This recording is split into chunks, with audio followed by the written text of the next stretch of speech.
Olá, bom dia, oitavo ano. Então, vocês conheceram um pouco sobre a dinâmica da Lua, né? Um pouco sobre a Lua. Agora vocês vão ver como é que acontece a dinâmica do clima na Terra, né? O que influencia se o clima está quente, se o clima está frio. Será que é simples assim? Vamos ver o que influencia tudo isso? Então, vamos lá. Nós temos aqui o que é clima e tempo, né? Então, essa dinâmica vai depender do clima e do tempo. Mas o que é tempo? É o estado momentâneo da atmosfera, né? Uma hora ele está assim, outra hora ele está assado. Mas e o clima? É sequência habitual de tempos em tempos. Ou seja, uma hora o tempo está quente, uma hora o tempo está frio. Mas o que vai influenciar tudo isso? Nós sabemos que a pressão atmosférica influencia muito. Nós também sabemos que o Sol, né? O Sol influencia muito nessa questão do clima, né? Do tempo. Então, vamos lá. Nós temos aqui, por exemplo, o Brasil, né? Nós vemos aqui como é que acontece o quente superúmido. Nós temos aqui, né, uma legenda onde nós temos aqui diferentes tipos de clima. Então, nós temos aqui nessa determinada região o clima quente superúmido. Nós temos o clima equatorial quente e úmido. Equatorial quente e semiúmido. Nós temos aqui o preto, semiúmido, o azul, né, quente e úmido. Nós temos aqui o semiúmido, que é o amarelo. E assim por diante. Então, a gente percebe que no Brasil todo, diferente, em cada região, um determinado tipo de clima, né? Por que a gente percebe isso? A gente vai perceber também na questão do tamanho, né, da área. Tudo isso vai influenciar o relevo, tudo isso influencia. Então, vamos lá, continuando aqui. Nós temos aí os fatores climáticos. A temperatura, né? Quanto maior a latitude de um lugar, menor sua temperatura. Então, nós temos lá, aqui que é a latitude, né? Nós temos aí menor sua temperatura, a extensão dessa área, né? Nós vamos estar, por exemplo, Cuiabá. Vamos só, Cuiabá fica como se fosse um buraco. A gente percebe quando a gente vem da Chapada, né? É um clima mais quente. Quando você começa a subir um pouquinho para Várzea Grande, é um pouquinho ameno, né? Já é menos quente do que Cuiabá. Então, isso diferencia muito. A pressão atmosférica varia de acordo com a temperatura e a altitude também. Aí nós temos, quanto maior for a altitude, menor a temperatura. Por que isso? Porque quanto mais alto estamos, vamos estar a nível do mar. Então, nós podemos pegar essa frente, essa brisa marítima. Mas como, por exemplo, Cuiabá, está muito, Várzea Grande, está abaixo do nível do mar, nós não pegamos essa brisa marítima que passa lá em cima. E por isso que é muito mais quente, né? A amplitude é a diferença entre a máxima e a mínima de um lugar. Pode ser diária ou anual. Quanto maior a altitude, maior será a pressão. Ventos sopram para as áreas de alta pressão, para as de baixa pressão.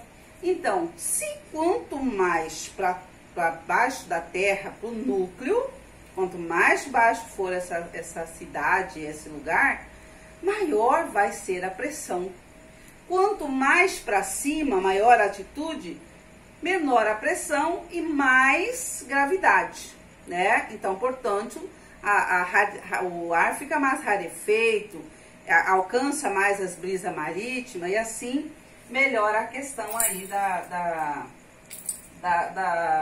do clima, né? Fica menos quente. O clima no Brasil. Então, o tempo. O clima é a sucessão habitual do tempo. Os elementos climáticos: temperatura, chuva, umidade, massas de ar, ventos e pressão atmosférica.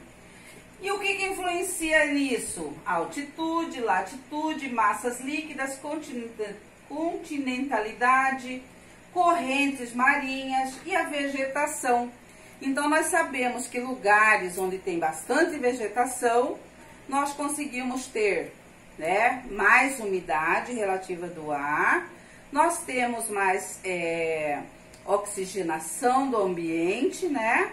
Então, assim, tudo isso vai influenciar além das massas líquidas, ou seja, da canalização dessas brisas marítimas que vem lá na parte mais alta, né? Passando.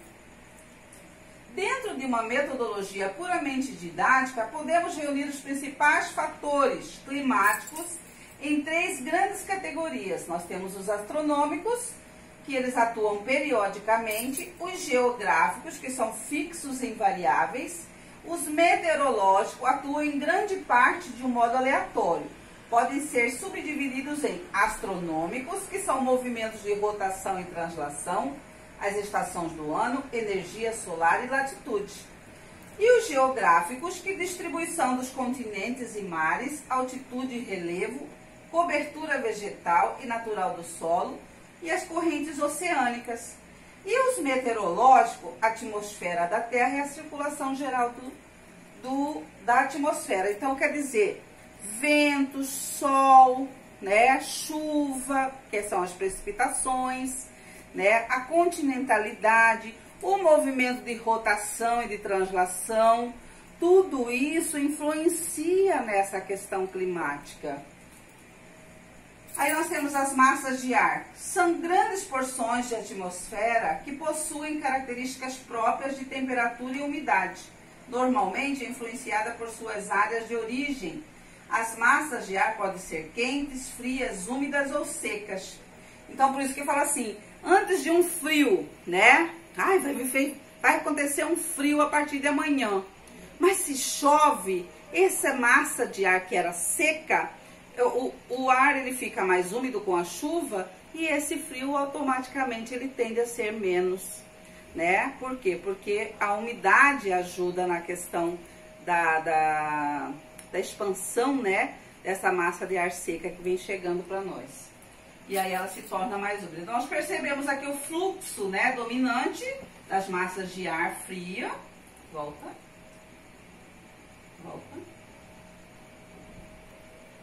Aqui.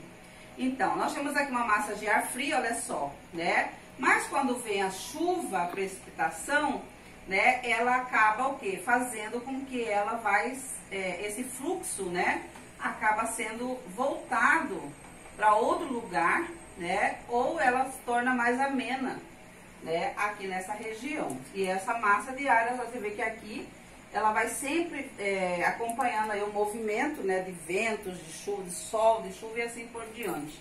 Toda essa dinâmica, e por isso que fala assim, nossa, vai vir um frio daquele de arder. Mas aí quando vem com chuva, minha mãe já falava isso.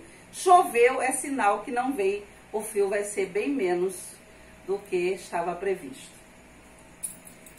Aí nós temos aqui as correntes marítimas, que elas influenciam muito, como eu falei para vocês. Quanto mais latitude, ou seja, mais altitude, né?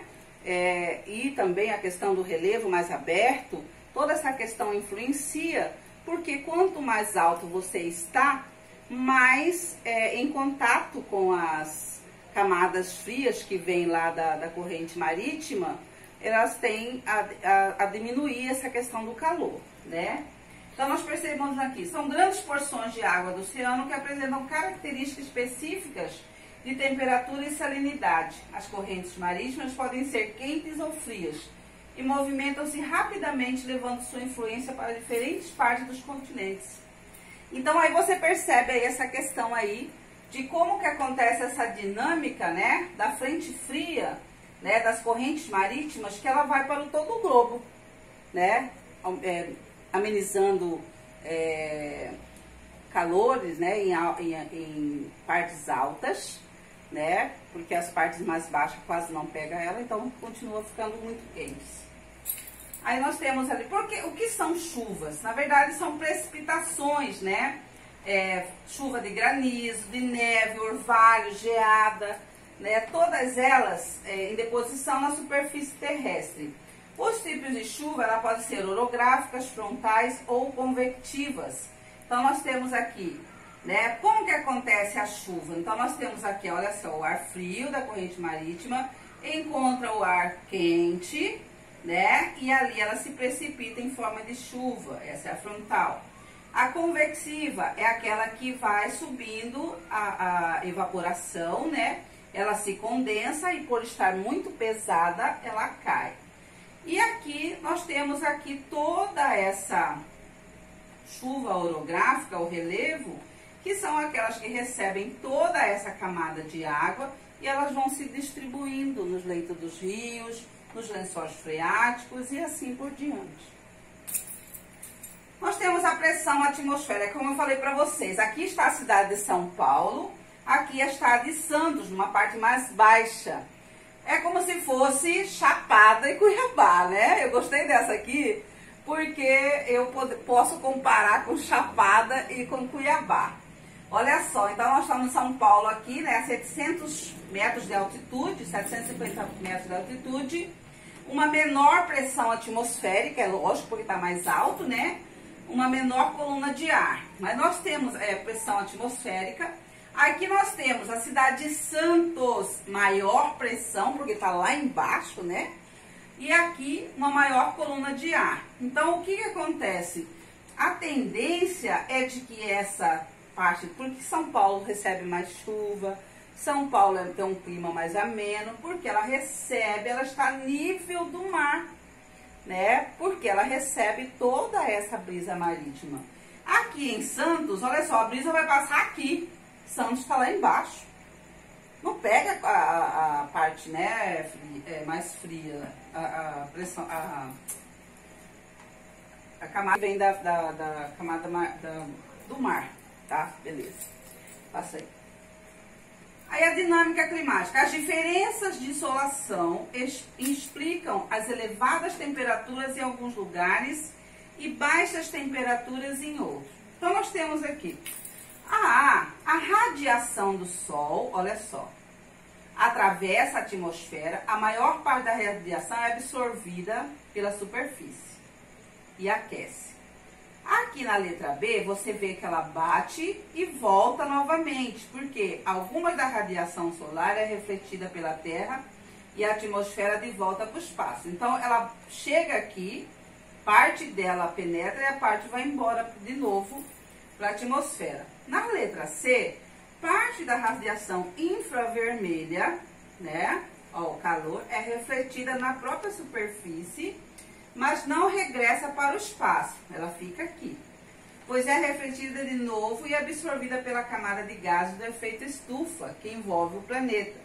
O efeito é o aquecimento da superfície terrestre e da atmosfera. Por que que isso acontece, esse efeito estufa? Porque nós, humanos, nós fazemos queimada, nós poluímos o ar com CO2 através dos carros, né? Muitos carros na rua, né, queimadas, nós temos aí o desmatamento e vários, a questão da industrialização também contribuiu para muito isso. Esse ar fica muito carregado de poluentes, essa camada de ozônio, alguns desses poluentes abrem buracos nessa camada de ozônio, essa camada aqui que vocês veem que está meio cinza, é a camada de ozônio, né? Então, na verdade, fica tão pesado que ele não consegue ultrapassar essa camada. E aí ele fica retido aqui, por isso que dá essa sensação de calor, né, de abafamento, porque esse ar ele não é expirado para fora da Terra. Ele fica retido aqui e ele volta de novo para nós na forma de quando cai a chuva, ele devolve tudo isso para nós.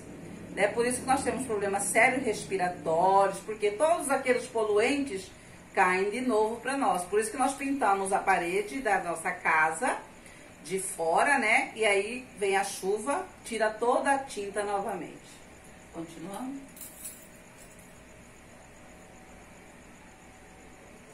E aqui, como é que acontece, né? Aqui, ó, o efeito do aquecimento. Nós temos o Sol, os raios solares e a camada de ozônio.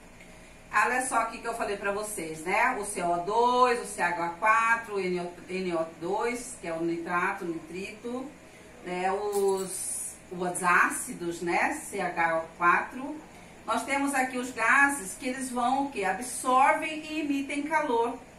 Então, esses raios solares filtrados, essa emissão de calor, tudo isso fica retido. Olha só, a camada de ozônio protege a superfície terrestre dos raios solares nocivos ao homem. Sim, né? Protege. Mas nós sabemos que o efeito desses poluentes tem provocado muito buraco na camada de ozônio. Os gases do efeito estufa, fatores como a poluição industrial, a fumaça de fábricas, queima de combustíveis fósseis, lançam gases na atmosfera. Esses gases refletem a luz, absorvem e emitem calor, alterando a camada de ozônio e causando o chamado efeito estufa. Por que estufa? Porque esse ar fica preso, esse poluente fica preso e fica quente. Né? Então acontece o aquecimento da Terra, que é a concentração desses gases tende a aquecer a superfície terrestre, ok? Aumento de temperatura, aumento de chuva e aumento de calor, sensação calórica. Tudo isso é provocado por nós, seres humanos. Boa reflexão e boa aula.